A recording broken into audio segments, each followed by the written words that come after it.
Welcome back to the channel. Racer X here, and I am here with my good buddy Mo at Courtesy Dodge in Tampa. Of course, you are the #1 sales guy in the entire nation, and great guy to deal with. And today we're going to be talking a little bit about the Hemi and why it's going away. Do you know why the Hemi's going away? I don't even know yet, so I'm looking forward to know what's happening. Well, today I have the answer as to why the Hemis are going away. So I'm going to borrow one of your Hellcats, just as kind of a talking point, and we're going to talk all about why Dodge, Jeep, Chrysler, Ram decided to go away from the Hemi and move to the Hurricane Inline 6. I can't wait. The answer might really disturb you. So anyway, guys, come see Mo here at Courtesy. On we go. T-minus 15 seconds.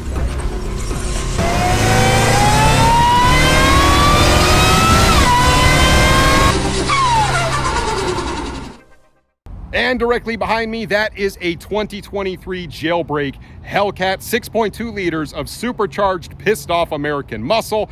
And if you are truly a Mopar fan, you absolutely love the Hemis, whether it's the 5.7 or the 6.4, both naturally aspirated Hemis, or the supercharged Hellcat variants. That thing got a Hemi? Yeah. Sweet.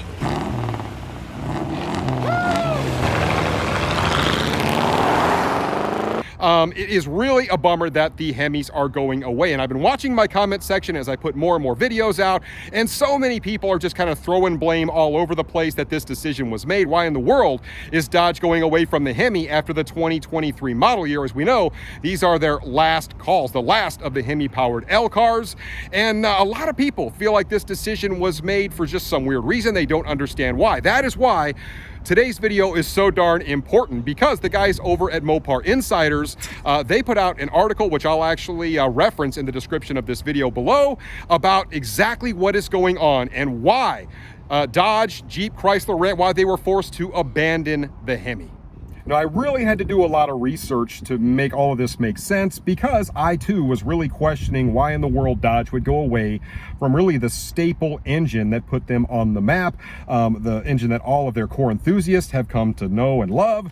It just is a huge transition. I initially really did think that Stellantis played a huge part in why the Hemi was going away. I mean, after all, it is a European umbrella company. They do like their smaller, more fuel-efficient cars over there, and to me, that just made sense that they were putting pressure on Dodge, Mopar, every brand within that FCA umbrella, and they needed them to just kind of comply and go with more fuel efficient, more modern engines, when that really isn't Dodge's bread and butter, so to speak. But after looking at these numbers, everything kind of comes into a lot more clear focus.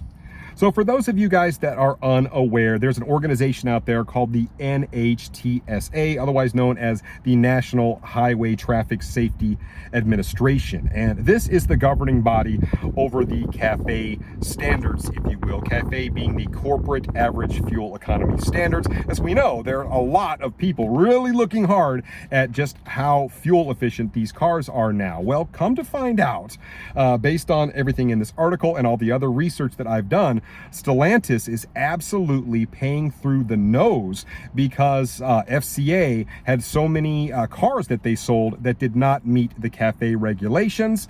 And then there's this whole credit thing, which we'll talk about here in a minute. But essentially what I'm seeing here, from the 2016 to 2017 model year, Stellantis paid $128 million in fines. And it only gets better. From 2018 to 2019, they paid $235 million in fines, simply because their cars did not meet the new CAFE regulations. That is an absolute ton of money. Now, GM also was hit by this, $128 million for their 2016 and 2017 model years. However, if you look at GM's lineups now, that has really changed a lot, and they're putting out a lot of other vehicles like the Trax, which is relatively new, a lot of these more fuel efficient cars, to be able to meet these CAFE standards and save up EPA credits. Well, Dodge is a little bit slow to react to this. Now, of course, with Stellantis being the parent company, Stellantis actually comes out and says, hey, look, all of these fines occurred before we even acquired FCA, but they're out there. So this is the price we're paying for the Hemis that we've been driving now for what, like 7 going on 8 years. And it is really a hard pill to swallow. Think about how much money that is. And as we know, the prices of our Scat Packs, the prices of our Hellcats have gone up like 20% in the last 2 years. You used to be able to go out and buy a Scat Pack for like 40 grand, not exaggerating. Now you can literally go to a lot pretty much anywhere and find Scat Packs being sold for like $65,000 to $70,000. A massive change over the last 2 years. This is a big reason why. Now, I actually found like the field manual, if you will, to determine how EPA credits are calculated and how really this whole fuel economy game works. And it gets really convoluted. It's like 100 pages. I will put a link in the video description down below. If you want some fine reading this evening, feel free to go thumb through that entire thing and see if you can make any sense out of it. But essentially, you have different tiers of auto manufacturers, obviously Stellantis being way at the top in that very top tier, along with Ford, along with Chevy, and they sell an absolute butt ton of vehicles. And they look at things like entire carbon footprint for all the vehicles that are sold. And based on the number of vehicles sold, you have to have a certain number of EPA credits. And if you don't meet that number of credits, you need to buy some. And this is where things really get interesting, is because if you thought what that $360 million figure was a lot, wait until you hear this. Because Dodge, FCA, they did not even come close to having enough credits because they do sell big, powerful Hemis. Well, they actually had to go off and they had to pay Tesla. Of course, Tesla, they make vehicles that don't put out any carbon emissions at all. And so they have all of these banked EPA credits. The EPA just gives them out, and Tesla actually has the right then to turn around and sell it to their direct competition and make basically 100% profit on the EPA credits that they're given based on the number of vehicles that they sell. Now, how weird is that you actually have to go to your competition in Tesla and pay them a whole bunch of money to buy the EPA credits to sell the customers the vehicles that you want to make? It is a really weird thing to think about. And think about this. In one single quarter, Stellantis paid Tesla $518 million. Think about that kind of just money that's floating around there. They're just trying to meet these EPA regulations. I mean, that is an insane number to think about. That is one quarter. So you can imagine how all this money adds up. And we wonder why the prices of our beloved performance cars have gone up 20% in the last 2 years. Well, now it's pretty easy to see. And other people will actually talk about this, but it's, Tesla is not necessarily, they don't put out any carbon emissions in their individual cars, but a lot of people have the gripe that, look, it is really expensive to mine the materials for all the batteries that Tesla uses, and they'd be right, and it actually tears the earth up quite a bit based on the articles that I've read. And the energy that actually goes into charging those, all of the power that you need to charge those vehicles, well, that isn't exactly clean energy either. So there's that argument. So it is a little bit weird and kind of one-sided the way that these credits are sort of worked out. Now, to further drive home this point, I actually did a little bit more research, and this number will really floor you. Stellantis bought $2.43 billion worth of credits from Tesla from 2019 to 2021. You want to talk about a big chunk of money. And guess what? That is 100% profit for Tesla, like I mentioned before. And that is actually how Tesla is able to turn a profit every single quarter. It is simply based on the fact that they're able to sell EPA credits to companies like Stellantis and GM. And that is a little bit of a weird business model, but it works for them. But that is the answer as to why your Mopars are so darn expensive and why the Hemis are going to be a thing of the past. Now, there are those out there that would say, hey, listen, I don't care whatever it costs. I'll pay an extra 10 grand or whatever it costs to keep my Hemi, my 6.4 liter. I want my Hellcat still out there. I want my 5.7 in my truck, all that good stuff. And so it really shouldn't matter if Dodge charges that much more. Well, guess what? In 2022, they sold 13% less vehicles than they did in 2021. Same supply constraints, all of that kind of stuff. Matter of fact, a few less supply constraints, but it is showing that because of this price increase and because of a little bit of what some of these dealers are doing out there in terms of price gouging, you are seeing a reduction in the number of sales. And when you sell 1.54 million vehicles throughout the course of a fiscal year, a 13% reduction in the number of vehicles sold is extremely substantial. And the other argument is, hey, look, a lot of these high-end vehicles like the Hellcat I'm sitting in right now have a gas guzzler tax on there. This particular one is like $1,700 in the gas guzzler tax, and that should take care of it. Guess what? It doesn't even really put a dent in the numbers that we're seeing here in terms of the fines that are being levied and the amount it costs to actually go buy EPA credits to continue to produce engines like this. And then I'm even concerned that that gas guzzler tax just doesn't go straight to the government without even taking care of any of the fines in general. So you can only do this so long before your company just goes out of business.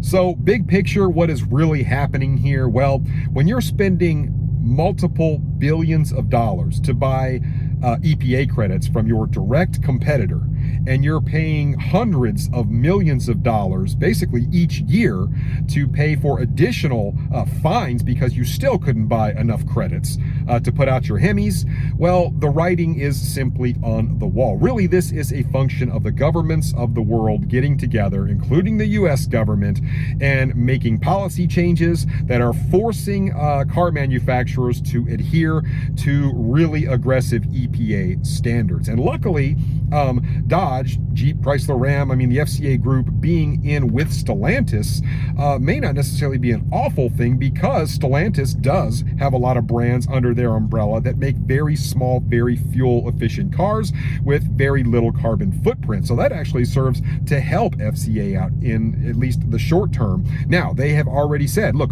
we have this Dare Forward 2030 program. So in the US, basically, they've already committed that 50% of all the Stellantis vehicles sold will be EV, will have zero carbon emissions by 2030. That is a huge undertaking, considering we still have a lot of work to do on the infrastructure. And then, of course, over in Europe, by 2030, 100% of the vehicles sold under the Stellantis name will be EVs. That is a massive, massive change that this huge company is undergoing. But obviously you guys see why now, right? This is not anything about Tim Kuniskis just hating the brand and hating Hemis and grenading, the brand, so to speak, as so many of you guys have alluded to. It's kind of a ridiculous comment when you look at the facts of what's really going on out there, big picture in the world, because I've talked to Tim. Believe me, he did not want the Hemi to go away. He's a car guy just like you and I, and this is just a function of what is happening out there in the world. And it's either you change or you're a dinosaur and you go out of business. Those are the two choices they have at this point. Now, Stellantis has already committed, hey, look, we're not going to continue to buy EPA credits the way we're doing and spending billions like that. It just doesn't make business sense. And well, I would have to agree. I mean, if you're a numbers person, you can only do that, like I said, for so long, and it just doesn't work anymore. And a lot of people say, well, listen, how does Ford, how are they able to do it, right? They still have the Mustang GT going into 2024. They've got the brand new S650, the dark horse. We may even get a Shelby version, and they're giving us American V8s. We know the Camaro's going away from Chevrolet, but they still have the Corvette out there, but they don't make those in big numbers. But look at the portfolio of cars that Ford is giving us now, right? I mean, they're, like I said, they're coming out with more fuel efficient, smaller vehicles, these little crossover things, and they all get really good gas mileage. So Ford is making enough of those and selling enough of those to offset that kind of V8 that they want to put out there in relatively small numbers. And I'm kind of hoping that at some point, maybe Dodge will be able to go that direction. Now, I will say there's absolutely nothing wrong with the Hurricane line of engines. They're getting ready to come down. For all intents and purposes, those engines are more fuel efficient. They're much lighter. They make more power. They make more torque down low. They're better essentially in every single way. And there's actually some information being leaked to me about a new engine they have coming out. It's actually the same engine, but really hopped up. That may be another offering. I can't tell you much more about it right now, but those engines are unbelievably formidable and unbelievably capable. They're still just not a V8. So there's that piece of it. So this information was really everything that I needed to be able to connect the dots that I've been wondering about for the past, year and a half, as to why the decision was made to eliminate the Hemi from the FCA lineup. Well, it is all crystal clear now after looking at this. It just made no business sense to do it. And guys, I mean, regardless of how much you love the Hemi, you have to understand that this was a decision that had to be made. I don't like it any more than you guys, but it is a sign of the times. It is less to do with a decision from Dodge, or really even Stellantis when you really look at the big picture, and it is more to do with the governments out there and the more strict regulations, the EPA regulations that are being imposed on the car manufacturers, and they're just being forced, literally forced to follow suit or go out of business. That is where things stand. Now, I'm not gonna lie to you, I am actually really excited to see what these new Hurricane engines are capable of, because from everything I'm told, I think people will be extremely impressed, but the fact remains, I am really gonna miss the sound of a supercharged Hemi underneath the hood. Man, just... Oh, yes. Oh my gosh, I'm gonna miss it so much. Well, and that is about it for this one. Very important information for me to just kind of digest and fully understand the full situation and what is going on. Like I said, I'm kind of placing a little bit less blame now on Stellantis fully understanding the big picture, and certainly very little blame on the executives at Dodge based on everything that I know now. So let me know what you guys think about all this in the comments down below, and I will catch you on the next one. So until then, Racer X.